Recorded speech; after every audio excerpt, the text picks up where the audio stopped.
Before we begin, tell us, where in the world are you watching from? Now, let's dive into today's story. Chapter 1. The Final Message. Charlie Martin had always respected his mother's strength. Even as Mae Martin lay motionless in the hospice bed, her silver hair spread across the sterile pillow, there was something resolute about her presence. The stroke had stolen her voice, but Charlie knew she was still fighting somewhere inside that failing body. "She's unresponsive," Nurse Patricia whispered, checking the monitors with practiced efficiency. "I'm afraid she might not make it through the night." Charlie's wife, Amber, squeezed his shoulder with what felt like genuine comfort. "I need some air," she said, her voice thick with emotion. It's too much." She kissed his cheek and left him alone with his mother. Charlie pulled the chair closer to the bed, studying Mae's face for any sign of consciousness. At 62, he'd inherited his mother's iron will and his father's military bearing. Sergeant Harold Martin had died when Charlie was 15, leaving Mae to raise him with a mixture of tough love and unwavering support. As he adjusted her blanket, something crinkled in the pocket of her nightgown. Charlie hesitated. Mae had always been fiercely private, but the weight of the moment overcame his reservations. Inside, he found a small brass key attached to a folded piece of paper. His mother's handwriting, though shakier than he remembered, was unmistakable. "Son, if you're reading this, something bad happened to me. Go to your dad's old army footlocker to find the real truth. Trust no one until you know everything. Mom." Charlie's hands trembled slightly as he reread the note. His father's footlocker had been stored in Mae's garage for decades, gathering dust among Christmas decorations and forgotten memories. What truth could possibly be hidden there? The machines monitoring his mother's vitals began beeping more rapidly. Nurses rushed in, their faces grim as they worked to stabilize her condition. Charlie stepped back, clutching the key and note, as medical professionals fought to keep Mae Martin alive. 3 hours later, she was gone. At the funeral 2 days later, Charlie watched the faces around his mother's casket with new suspicion. Amber stood beside him in a black dress that seemed too form-fitting for mourning, dabbing at her eyes with a tissue. Neighbors, old friends, and distant relatives offered their condolences with practiced sympathy. Gerard Hicks, his business partner of 8 years, placed a heavy hand on Charlie's shoulder. "Mae was a remarkable woman," Gerard said, his voice carrying the smooth confidence that had made him successful in their construction company. "If you need anything, time off, help with arrangements, just say the word." Charlie nodded, studying Gerard's face. They'd built Martin and Hicks Construction from the ground up, pooling their military experience and construction knowledge into a profitable enterprise. Gerard had been like a brother to him, but Mae's note had planted seeds of doubt that were already taking root. That evening, after the last mourner had left and Amber had gone to bed claiming exhaustion, Charlie made his way to his mother's house. The garage smelled of motor oil and sawdust, familiar scents that brought back memories of learning woodwork at his father's side. The footlocker sat exactly where it had for 20 years, beneath a blue tarp in the corner. Charlie used his mother's key to open the heavy lock, and the lid creaked as it rose. Inside, beneath his father's military decorations and old photographs, Charlie found a manila envelope marked for Charlie's eyes only. His heart pounded as he opened it and found 3 items that would change everything. Surveillance photographs of Amber and Gerard together, bank statements showing transfers from their joint account to a private account in Gerard's name, and a letter from Mae dated just 6 months ago. "Charlie," the letter began, "I discovered Amber's affair with Gerard 18 months ago. I hired a private investigator named Joe Medina to document everything. I didn't want to destroy your happiness unless I was certain, but now I have proof they've been planning to take everything from you. Gerard has been manipulating the company books, and Amber has been moving money from your accounts. They think you're too trusting to notice. They're wrong about that. You're Harold Martin's son." Charlie sat in the musty garage, staring at photographs of his wife and best friend embracing outside a downtown hotel. His chest felt tight, but it wasn't grief anymore. It was something colder, more calculated. The final item in the envelope was a business card for Joe Medina, private investigator, with a note clipped to it. Joe has everything. He's waiting for your call. Chapter 2. The Network Reveals. Charlie spent the night in his home office, staring at the photographs and documents until dawn. When Amber found him there, still wearing his funeral suit, she rushed to his side with apparent concern. "Oh, honey, you look exhausted," she said, running her fingers through his graying hair. "Come to bed. You need rest." Charlie looked up at his wife of 15 years, studying the face he'd once loved unconditionally. Amber had aged gracefully, her auburn hair still thick and lustrous, her figure maintained through expensive yoga classes and personal training sessions he'd paid for without question. Now he wondered how many of those sessions had been spent with Gerard. "I keep thinking about what Mom said before the stroke," Charlie lied smoothly, "about family being the only thing that matters." Amber's hands stilled for just a moment. "She was probably confused, Charlie. Strokes affect memory and speech." "Maybe." Charlie stood and kissed her forehead, noting how she tensed slightly at his touch. "I think I'll take Gerard up on his offer for some time off. Maybe we could take that trip to Colorado you've been wanting." Her face brightened with what looked like genuine enthusiasm. "Really? When were you thinking?" "Next month, maybe. Give me time to get the company affairs in order." After Amber left for her morning yoga class, Charlie called Joe Medina. They arranged to meet at a diner 20 miles outside town, away from any place he might encounter familiar faces. Joe Medina was a compact man in his 50s with intelligent eyes and the bearing of someone who'd seen too much of humanity's worst impulses. He slid a thick folder across the diner table to Charlie. "Your mother was thorough," Joe said. "She wanted ironclad evidence before she told you anything." The folder contained 18 months of documentation, hotel receipts, restaurant bills, photographs from multiple locations, and most damning of all, recorded conversations between Amber and Gerard discussing their plans. "They're not just having an affair," Joe explained as Charlie flipped through the evidence. "Gerard's been systematically moving company assets into shell corporations he controls. Your wife's been helping by gradually liquidating your personal investments and transferring the proceeds to accounts Gerard established." Charlie's jaw tightened as he read the financial documents. "How much?" "Conservative estimate? They've stolen about $2 million over the past year. But here's the interesting part. They're planning something bigger. From what I've observed, they're setting up to disappear entirely within the next 6 months." Charlie looked up from the documents. "Disappear?" Joe nodded grimly. "Gerard's been establishing a new identity. Fake passport, driver's license, the works. Your wife doesn't know about that part yet. She thinks they're just going to divorce you and move to another state. But Gerard's planning to vanish with everything, including her money. Son of a bitch is planning to double-cross her too." "Gets better," Joe continued. "I've got surveillance footage of Gerard meeting with Tommy Carver, a known fence who specializes in moving stolen goods. They've been discussing how to liquidate the heavy equipment from your construction yard without raising suspicions." Charlie felt his military training kick in, the same cold, analytical mindset that had kept him alive during 2 tours in Afghanistan. This wasn't just betrayal. It was warfare, and he'd been fighting with one hand tied behind his back because he hadn't known there was a battle. "What else do you have?" Joe smiled grimly. "Your mother was smart. She had me investigate Gerard's background more thoroughly.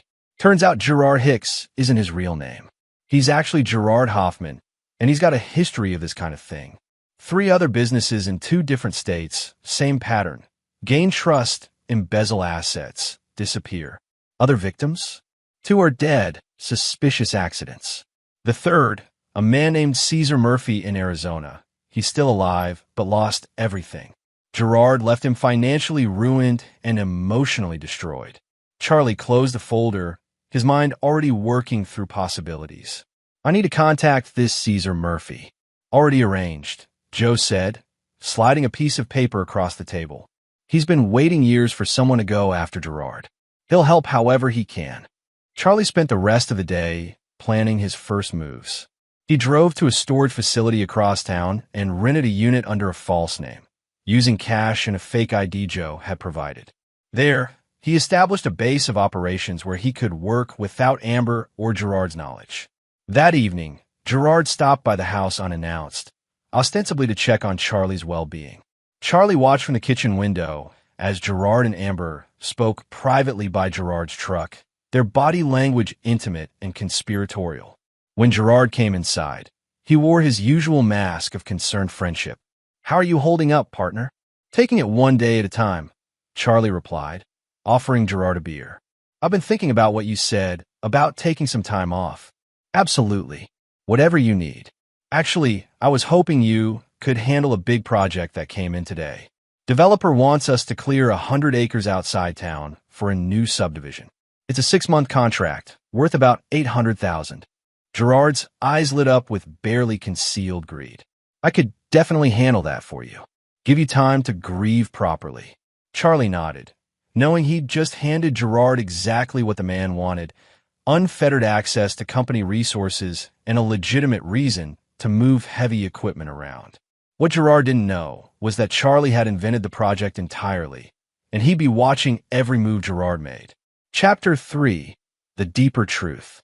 Charlie's phone conversation with Caesar Murphy revealed the full scope of Gerard's pattern. Caesar, now in his 60s and working as a night security guard to make ends meet, had lost his construction business, his home, and his wife to Gerard's manipulations 8 years earlier. "He's a predator," Caesar explained over the phone, his voice heavy with old pain. "He targets successful men with something he wants, usually money or property, and he gets close enough to destroy them from the inside. Your wife, she's probably not his first accomplice." "What do you mean?" "Gerard had a relationship with my wife, too. Turned her against me, made her believe I was hiding money from her, that I didn't appreciate her. She helped him access our accounts, even signed documents transferring property ownership. When everything collapsed, she realized what he'd done, but it was too late." Charlie felt a chill run through him. "What happened to her?" "Car accident, 6 months after Gerard disappeared with everything. Brakes failed on a mountain road." Caesar's voice was bitter. "Police called it mechanical failure, but the timing was convenient for Gerard. Dead women don't testify." Charlie's military instincts went into high alert. This wasn't just about money anymore. Gerard was potentially a killer who eliminated witnesses and loose ends. "I've got evidence," Charlie said carefully. "Enough to prove fraud and theft. But I need to know everything about his methods, his patterns." Caesar's laugh was harsh. "Evidence won't stop him, son. I had evidence too. Gerard's got connections, dirty lawyers, corrupt officials, people who make evidence disappear for the right price. He's not just a thief, he's part of a network." Over the next 3 days, Charlie deepened his investigation with Joe Medina's help.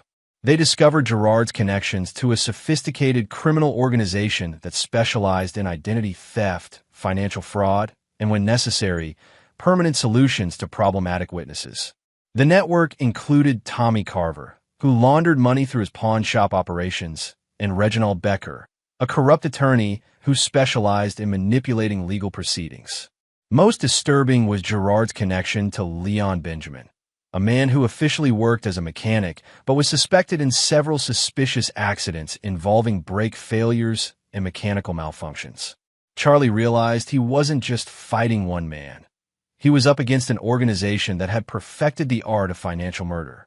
But they'd made one crucial mistake. They'd underestimated Harold Martin's son. Charlie began implementing what he privately called Operation Footlocker, named after the source of his awakening. Using his military contacts and construction industry connections, he assembled his own network of allies. His first recruit was Tyler Knight, a former Special Forces explosives expert who now worked in demolition. Tyler had served under Charlie in Afghanistan and owed him his life after Charlie had carried him 2 miles through enemy territory with a shattered leg. The second was Norman Pike, a forensic accountant with a reputation for being absolutely incorruptible. Norman had helped Charlie set up the construction company's financial systems years ago and had always been suspicious of Gerard's financial suggestions. The third was Rudy Cole, a federal investigator with the Financial Crimes Enforcement Network who specialized in tracking money laundering operations. Rudy had been building a case against Gerard's network for months, but lacked the inside access Charlie could provide. Charlie's plan was elegant in its complexity. Rather than simply exposing Gerard and Amber, he would turn Gerard's own network against him while simultaneously protecting the evidence and witnesses Gerard's organization would try to eliminate. Phase 1 involved feeding Gerard false information about the fictional land development project, allowing Gerard to commit to larger and more traceable thefts while Charlie documented everything through hidden cameras and financial monitoring. Phase 2 would involve manipulating the relationships within Gerard's criminal network, turning them against each other by making each think the others were planning to betray them. Phase 3 would be the convergence, simultaneous exposure of the entire network to multiple law enforcement agencies while eliminating Gerard's ability to disappear or retaliate. But Charlie had a fourth phase that he shared with no one: personal justice for the years of betrayal and the threat to his life. Gerard and Amber would pay for their betrayal in ways that went beyond legal consequences. As Charlie finalized his preparations, he called Amber from his storage unit base of operations. "Honey, I've been thinking about that Colorado trip. Let's make it special. Maybe rent a cabin in the mountains, really get away from everything." "That sounds wonderful," Amber replied, and Charlie could hear the false warmth in her voice. "When were you thinking? How about next month? Give me time to wrap up this big project Gerard's handling." What Amber didn't know was that the remote cabin Charlie was planning to rent would be the perfect location for the final confrontation. Isolated, private, and far from any help when the truth finally came out. Chapter 4. The Network Strikes Back. Charlie's plan hit its first complication when Joe Medina called with urgent news. "They're accelerating their timeline," Joe said, his voice tense. "I intercepted communications between Gerard and Reginald Becker. They're planning to move everything within 2 weeks, not 6 months." Charlie felt his stomach drop. What changed? Near as I can tell, someone tipped them off that there might be surveillance. Gerard spooked, and when he gets spooked, people disappear permanently. Charlie's mind raced through the implications. If Gerard was moving to the elimination phase of his plan, both Charlie and any witnesses were in immediate danger. What about Amber? That's the interesting part. For what I can gather, Gerard's planning to eliminate her too. She knows too much, and she's becoming emotionally unstable. Apparently, she's been talking about backing out of the plan, maybe coming clean to you. Charlie felt a moment of something that might have been hope, but he crushed it quickly. Amber's potential change of heart was too little, too late. She'd made her choice 18 months ago when she first climbed into Gerard's bed. "I need to move faster," Charlie said. "Is Tyler ready?" "Tyler's standing by, but Charlie, these people have killed before. Gerard's not just a financial predator anymore. He's evolved into something much more dangerous." That evening, Charlie implemented an emergency protocol he'd hoped not to need. He activated a sophisticated surveillance system Tyler had installed in Charlie's home, office, and vehicle, complete with panic buttons and GPS tracking. If Gerard made a move against him, at least there would be evidence. Charlie also moved most of his liquid assets to accounts Gerard couldn't access, using financial pathways Norman Pike had established. If he didn't survive the next phase, at least Gerard wouldn't profit from his death. The trap began to spring the following morning when Gerard arrived at Charlie's office with forged documents that would transfer ownership of Martin and Hicks Construction to a shell corporation Gerard controlled. "I hate to bring business up so soon after May's funeral," Gerard said with practiced sympathy, "but this new development project requires some corporate restructuring for tax purposes. Just need your signature on these documents." Charlie pretended to read through the papers while actually activating the recording system Tyler had built into his desk. Every word, every gesture was being documented in multiple locations. "This seems to give you a lot of control," Charlie said carefully. Gerard's mask slipped slightly. "It's just temporary, partner. Once the project's complete, we'll restructure back to the original agreement." Charlie signed the documents, knowing that Gerard had just committed multiple federal crimes on camera.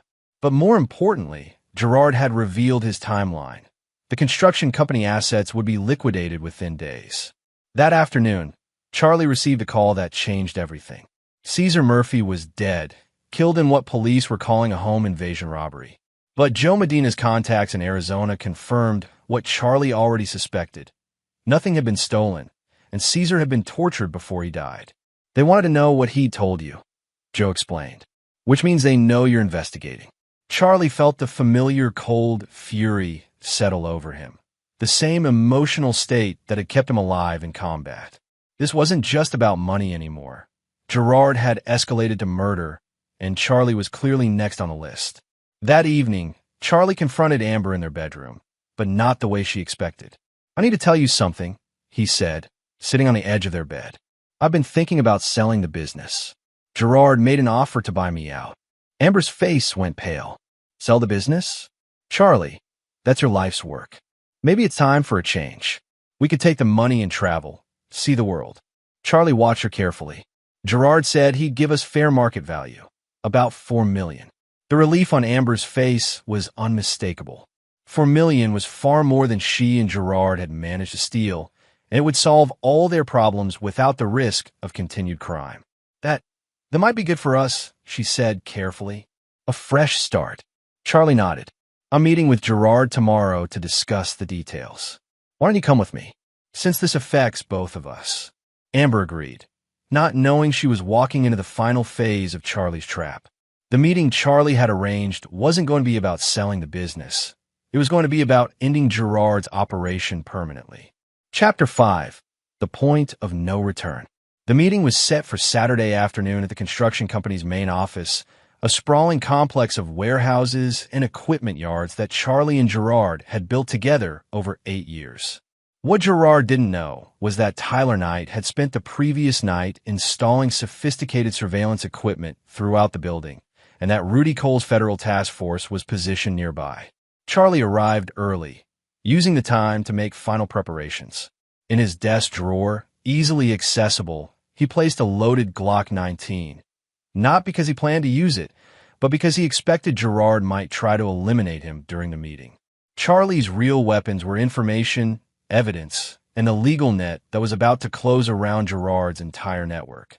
Amber arrived first, nervous energy radiating from her every movement. She dressed carefully in a blue business suit that Charlie recognized as one of her favorites, and she kept checking her reflection in the window.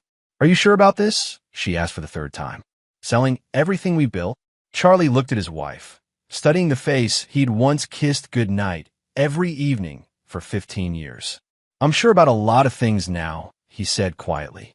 Gerard arrived precisely on time, accompanied by Tommy Carver and another man Charlie didn't recognize, a thin, cold-eyed individual who had the bearing of someone comfortable with violence. Charlie's military instincts immediately classified the stranger as a threat. "Charlie, good to see you," Gerard said with his usual false warmth. "This is Leon Benjamin, my business consultant. He's here to help with the financial transition." Charlie felt his blood freeze. Leon Benjamin, the man suspected of multiple mechanical accidents. Gerard had brought a killer to what was supposed to be a business meeting. The conversation began normally enough, with Gerard presenting documents that would transfer ownership of the construction company to his shell corporation for the agreed-upon $4 million. But Charlie noticed Leon positioning himself near the office's exit, and Tommy Carver's hand remained suspiciously close to his jacket pocket. "Before we proceed," Charlie said calmly, "I think there are some things we need to discuss about the money that's already been transferred out of company accounts." Gerard's face went still. "I'm not sure what you mean." Charlie opened his desk drawer, ostensibly reaching for a pen, but ensuring his hand was near the Glock. "I mean the $2 million that's been systematically stolen over the past 18 months. The temperature in the room seemed to drop 10 degrees. Amber looked confused, glancing between Charlie and Gerard with growing alarm. "Charlie," Gerard said carefully, "I think grief might be affecting your judgment. Maybe we should postpone this meeting." "Oh, I don't think so." Charlie smiled, and it wasn't a pleasant expression. "You see, Gerard, I know everything. About the shell corporations, about your real name being Gerard Hoffman, about the 3 other businesses you destroyed, about Caesar Murphy, who you had killed 3 days ago." Leon Benjamin's hand moved toward his jacket, but Charlie was faster. The Glock appeared in Charlie's hand with practiced efficiency, trained on the killer with military precision. "I wouldn't," Charlie said quietly. Tyler. The office door opened, and Tyler Knight entered with his own weapon drawn, followed by two federal agents. Gerard's face went white as he realized the trap had closed around him. "Gerard Hoffman," Rudy Cole announced, showing his badge. "You're under arrest for conspiracy to commit fraud, money laundering, and suspicion of murder." But Gerard wasn't finished. With desperate cunning, he grabbed Amber and pressed a concealed knife to her throat. "Everyone back off, or she dies." Amber's scream was genuine terror, and for a moment, Charlie felt a flicker of the old protective instinct. But it passed quickly, replaced by cold calculation. "Go ahead," Charlie said quietly, never lowering his weapon. Gerard's eyes widened in shock. "What?" "I said go ahead. Kill her." Charlie's voice was absolutely steady. "She's been helping you steal from me for 18 months. She chose you over me. Why would I care what happens to her now?" Amber's face went white with the realization that Charlie knew everything, and that her husband, the man she'd shared 15 years with, was willing to let her die for her betrayal. Gerard's hand wavered. He'd counted on Charlie's love for Amber as leverage, but he'd miscalculated the depth of Charlie's cold fury. "Charlie, please," Amber whispered. "I can explain." "Explain what?" Charlie's eyes never left Gerard's. "Explain how you moved our money into his accounts? Explain how you helped him plan to destroy everything I built? Explain how you spread your legs for him in hotel rooms while I was working to support you." Chapter 6. The Reckoning Begins. The standoff lasted only seconds longer before Gerard made his fatal mistake. Realizing that Amber was worthless as a hostage, he shoved her away and lunged for the door, hoping Leon Benjamin and Tommy Carver could provide enough chaos for his escape. Tyler Knight put Leon Benjamin down with a single shot to the shoulder, while Rudy Cole tackled Tommy Carver. Gerard made it 3 steps before Charlie's tackle sent both men crashing into the office's filing cabinets. The fight was brief and brutal. Gerard was strong, but Charlie had 8 years of military combat training and 18 months of suppressed rage fueling his movements. When Tyler and Rudy pulled Charlie off Gerard, the man who destroyed 3 other lives was unconscious and bleeding from multiple facial fractures. "Feel better?" Tyler asked with grim satisfaction. Charlie looked down at his bloodied knuckles and felt no satisfaction at all, only the cold certainty that this was just the beginning. Not yet. The federal agents led Gerard, Leon, and Tommy away in handcuffs, but Charlie's attention was focused on Amber, who sat on the office floor, tears streaming down her face. "Charlie, please," she said through her sobs. "I never meant for it to go this far. I was scared, and Gerard convinced me you were hiding money from me, and—" "Stop." Charlie's voice cut through her explanations like a blade. "Just stop." He knelt down to her level, close enough that only she could hear his words. "You had 18 months to come to me. 18 months to tell me the truth. Instead, you helped him steal everything I worked for, and you let him plan to kill me. I didn't know about the killing. I swear I didn't know."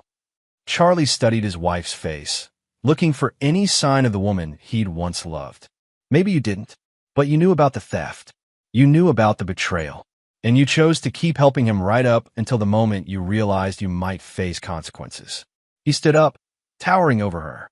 "Here's what's going to happen.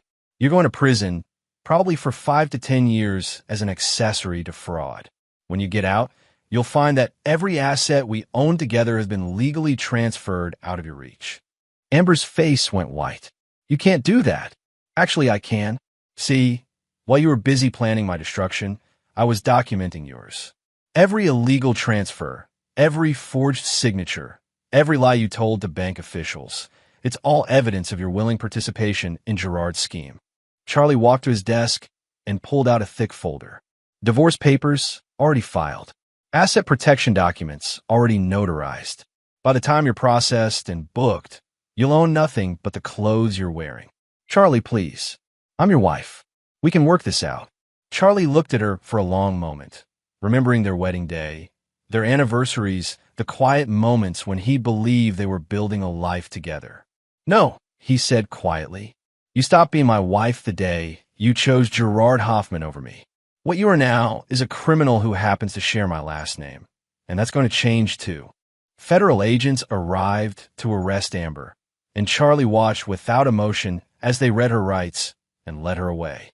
When the office was finally empty except for Tyler and himself, Charlie sat heavily in his desk chair. "What now?" Tyler asked. Charlie looked around the office, seeing it clearly for the first time in months. The photographs on his desk were all lies now, pictures of him and Amber at company parties, vacations, celebrations. Monuments to a marriage that had been dead for 18 months while he lived in ignorance. "Now we make sure Gerard's network can never hurt anyone else," Charlie said. "And then we make sure he never sees freedom again." The federal case against Gerard's network was solid, with enough evidence to put the core members away for decades. But Charlie had learned something important from Caesar Murphy's death. The legal system could be manipulated, evidence could disappear, and dangerous men sometimes found ways to escape justice. Charlie wasn't willing to take that risk. Chapter 7. Network Destruction. Over the next 3 months, Charlie systematically dismantled Gerard's criminal organization using methods that went far beyond legal proceedings. While federal prosecutors built their cases, Charlie implemented his own form of justice. The first phase involved Tommy Carver's pawn shop empire, which served as the money laundering hub for Gerard's network. Charlie used his construction industry connections to discover that Tommy had been operating without proper licensing for hazardous materials disposal.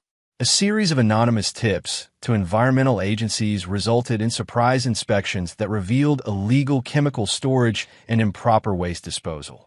The resulting fines and legal costs bankrupted Tommy's operation within weeks. But Charlie wasn't content with financial ruin. He wanted to ensure Tommy could never rebuild. Using information provided by Norman Pike's forensic accounting investigation, Charlie fed evidence of Tommy's previous money laundering operations to federal prosecutors, resulting in additional charges that carried mandatory minimum sentences. Reginald Becker, Gerard's corrupt attorney, proved more challenging to neutralize. As a lawyer, Becker had sophisticated knowledge of legal protections and evidence handling. But Charlie had Tyler Knight, and Tyler had skills that went far beyond conventional investigation. Tyler's surveillance of Becker revealed the attorney's weakness, a gambling addiction that had put him deeply in debt to some very dangerous people. Charlie arranged for Tyler to approach Becker's creditors with an interesting proposition. They could have their money immediately if they agreed to increase pressure on Becker in specific ways. Within 2 weeks, Becker was so desperate to pay his gambling debts that he began stealing from his legitimate clients' escrow accounts. When Norman Pike anonymously tipped off the State Bar Association with detailed evidence of Becker's embezzlement, the attorney lost his license, his practice, and his freedom in rapid succession. Leon Benjamin, the suspected killer, required more direct action. Charlie couldn't risk the possibility that Benjamin might escape prosecution or eliminate witnesses before trial.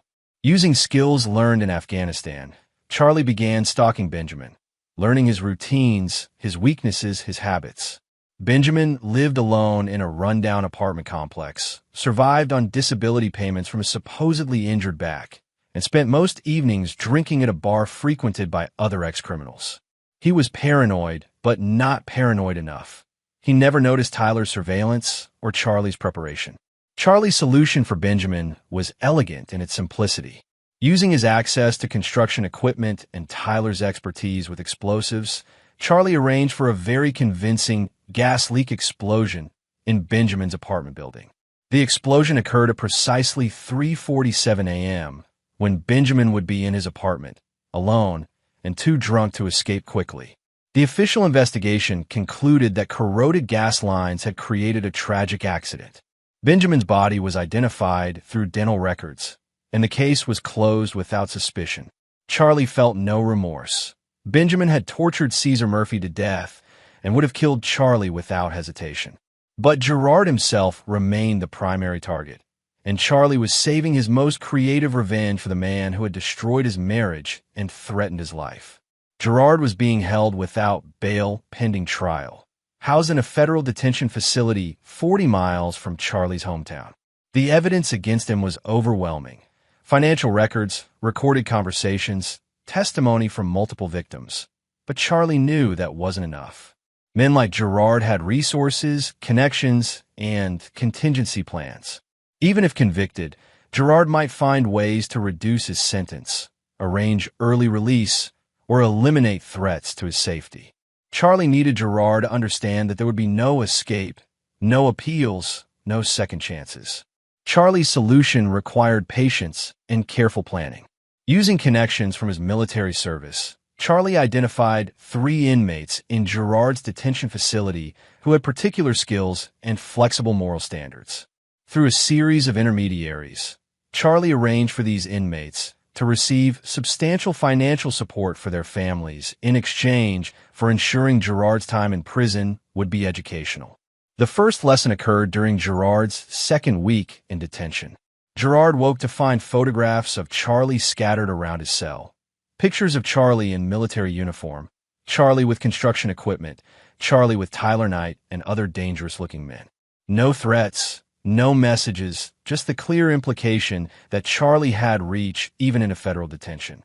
The second lesson involved Gerard's commissary account being mysteriously emptied and redistributed to other inmates, along with rumors that Gerard was a rat who had cooperated with federal investigators to reduce his own sentence. In the prison ecosystem, such rumors could be fatal. The third lesson was more direct. Gerard was cornered in the prison shower by 3 inmates who delivered a message from Charlie. This is just the beginning. When you get to federal prison, it gets worse. When you get out, if you get out, it gets much worse. Gerard's attempt to report the threats to prison officials was met with indifference. Prison violence was common, and Gerard was just another criminal without connections or influence. But Charlie's most devastating psychological warfare was yet to come. Chapter 8. Poisoning the Well. Charlie's final assault on Gerard's network focused on the one thing Gerard valued above everything else: his reputation and identity. Gerard had spent years building the persona of a successful businessman, and Charlie was determined to burn that image to the ground. Working with Joe Medina, Charlie orchestrated a comprehensive media campaign that exposed Gerard's true history across multiple states. Local newspapers in Arizona, Nevada, and Colorado ran detailed stories about Gerard Hoffman's criminal career, complete with photographs of his victims and their families. The stories painted Gerard not as a sophisticated criminal mastermind, but as a cowardly predator who targeted elderly business owners and destroyed families for profit.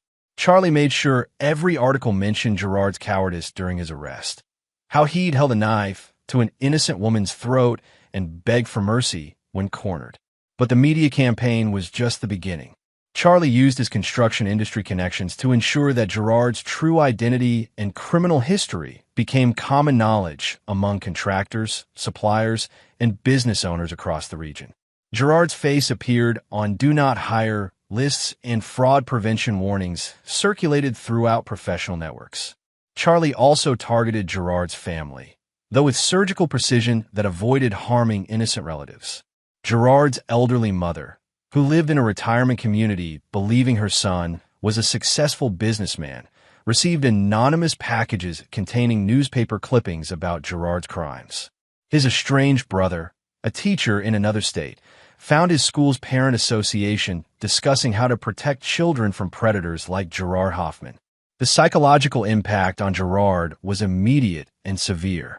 Prison officials reported that Gerard had become increasingly paranoid, convinced that every new inmate was an assassin sent by Charlie. He'd stopped eating regularly, fearing poisoning, and had requested protective custody multiple times. But Charlie's most devastating move involved Gerard's final asset, a woman named Delia Gardner, who lived in Montana and believed Gerard was planning to marry her after his business difficulties were resolved. Gerard had been sending her letters from prison, maintaining the fiction that he was a victim of false accusations and would soon be vindicated. Charlie arranged for Delia to receive the complete file of evidence against Gerard, including audio recordings of Gerard and Amber planning Charlie's financial destruction and potential elimination. The package also included photographs of Gerard with multiple other women, financial records showing he'd stolen money from her, and a detailed psychological profile prepared by federal investigators. Delia's response was swift and brutal. She testified before a federal grand jury about Gerard's fraud conspiracy, provided evidence of interstate money laundering, and agreed to cooperate fully with prosecutors in exchange for immunity. Her testimony added multiple federal charges to Gerard's case and eliminated any possibility of a plea bargain. The final psychological blow came when Charlie arranged for Gerard to receive a letter in prison, ostensibly from Amber. The letter, which Tyler had forged using samples of Amber's handwriting, contained Amber's confession that she had been working with federal investigators for months before Gerard's arrest. The letter detailed how Amber had recorded their conversations, photographed financial documents, and provided prosecutors with intimate details of Gerard's methods and psychology. It portrayed Amber as a long-term federal informant who had manipulated Gerard into revealing the full scope of his criminal network. Of course, none of it was true. Amber was facing her own federal charges and had refused all cooperation offers. But Gerard had no way to verify the letter's authenticity, and his paranoid mental state made him susceptible to believing the worst possible scenario. The letter's final paragraph was Charlie's masterpiece of psychological warfare. "Gerard, I need you to know that Charlie knew about us from the beginning. He's been planning this for years, waiting for you to reveal your whole network so he could destroy all of you at once. You never fooled him. He fooled you. And now you're going to spend the rest of your life in prison knowing that you were outsmarted by a man you thought was too stupid to see through your schemes." Gerard's mental breakdown was complete within days of receiving the letter. Prison officials placed him on suicide watch after finding him trying to electrocute himself with exposed wiring in his cell. His defense attorney requested psychiatric evaluation, but federal prosecutors opposed any delays, arguing that Gerard was malingering to avoid trial. Charlie felt no sympathy for Gerard's psychological collapse. The man had tortured Caesar Murphy before killing him, had planned Charlie's death, and had shown no remorse for any of his victims. Gerard's current suffering was insignificant compared to the pain he'd inflicted on others. But Charlie wasn't finished yet. He had one final lesson to teach Gerard about the consequences of betrayal. Chapter 9. Final Justice. Gerard's trial began on a cold February morning, 8 months after his arrest. Charlie attended every day of proceedings, sitting in the front row where Gerard could see him clearly. He never spoke, never showed emotion, just watched as the evidence methodically destroyed any hope Gerard might have harbored for acquittal. The prosecution's case was overwhelming. Financial records, surveillance footage, recorded conversations, testimony from multiple victims, and evidence of Gerard's involvement in Caesar Murphy's murder created an unassailable narrative of guilt. Gerard's defense attorney could do little more than argue for leniency, claiming his client had suffered mental health issues that impaired his judgment. Charlie found bitter satisfaction in watching Gerard's composure crumble under the weight of evidence. The confident predator who had manipulated so many victims was revealed as a pathetic, desperate man who whimpered when confronted with the consequences of his actions. Amber's separate trial had concluded 2 months earlier. She'd received a 12-year sentence for conspiracy to commit fraud, money laundering, and perjury. Charlie had attended her sentencing hearing, watching without emotion as his former wife begged for mercy and claimed to be a victim of Gerard's manipulation. The defendant was an active and willing participant in a scheme that caused severe financial and emotional harm to multiple victims, the judge had said during sentencing.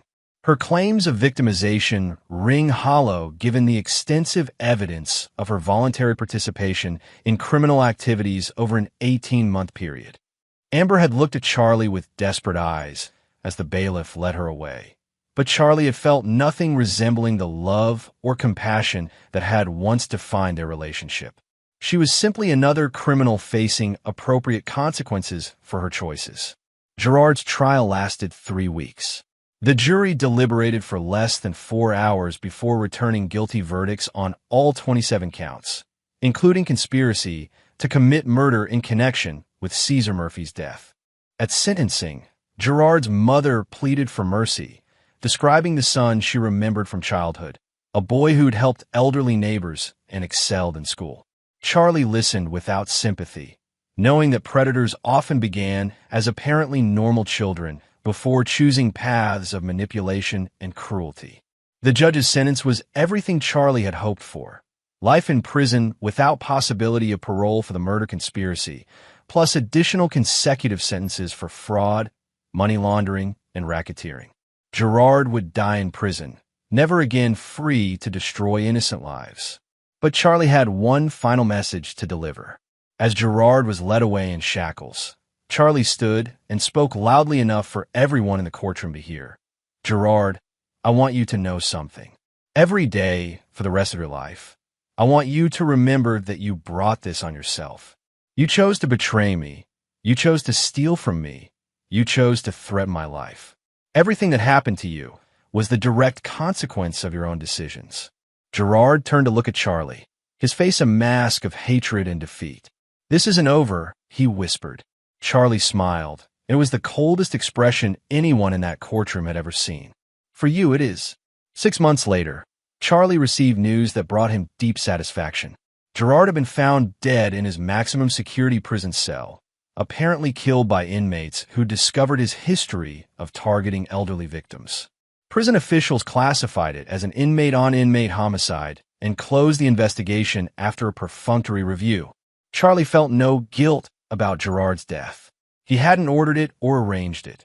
Prison justice operated by its own harsh rules, and predators like Gerard rarely survived long among populations of violent criminals who maintained their own moral codes. Tyler Knight found Charlie sitting on his back porch that evening, drinking bourbon and watching the sunset over the mountains. "Heard the news about Gerard," Tyler said, settling into the chair beside his old friend. "Yeah," Charlie replied quietly. "I heard. How do you feel about it?" Charlie considered the question, examining his emotions honestly. "I feel like justice was finally served. Gerard Hoffman spent his adult life destroying other people's lives for profit. He showed no mercy to his victims, no remorse for his crimes, and no hesitation about planning murder when it served his purposes." Charlie took a sip of bourbon and continued. "My mother always told me that actions have consequences. Gerard learned that lesson too late." They sat in comfortable silence as darkness settled over the mountain valley. Charlie had lost a wife, a business partner, and the illusion of security that had defined his previous life. But he'd gained something more valuable: the knowledge that he was strong enough to protect himself and exact justice when the legal system proved insufficient. Charlie Martin had never been a man who forgave betrayal or forgot threats to his survival. Gerard Hoffman and Amber Martin had learned that lesson definitively, and their fates served as permanent warnings to anyone else who might consider Charlie an easy target. The war was over, and Charlie had won completely. In the months that followed, Charlie rebuilt his construction company with Tyler Knight as his partner, established a new life free from the lies and betrayals that had nearly destroyed him, and occasionally visited Mae Martin's grave to tell her how her final message had saved his life.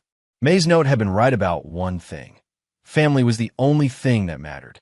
But Charlie had learned to define family as the people who earn trust through loyalty and prove their worth through action, not through blood relations or marriage certificates. Gerard Hoffman was dead. Amber Martin was serving 12 years in federal prison, and their criminal network had been completely dismantled. Charlie Martin was alive, wealthy, and surrounded by people he could trust absolutely. Justice, Charlie reflected, sometimes required a patient man with a long memory and the wisdom to strike at exactly the right moment. His father had taught him that lesson during military service, and his mother had reminded him of it with her final message. The truth in the footlocker had set Charlie free. Free from deception, free from betrayal, and free from the burden of showing mercy to those who deserve none. And there you have it. Another story comes to an end. What did you think? I'd love to hear your thoughts in the comments below. If you enjoy this story, consider joining our community by subscribing. It means the world to us. For more stories like this one, check out the recommended videos on screen, and I'll see you there.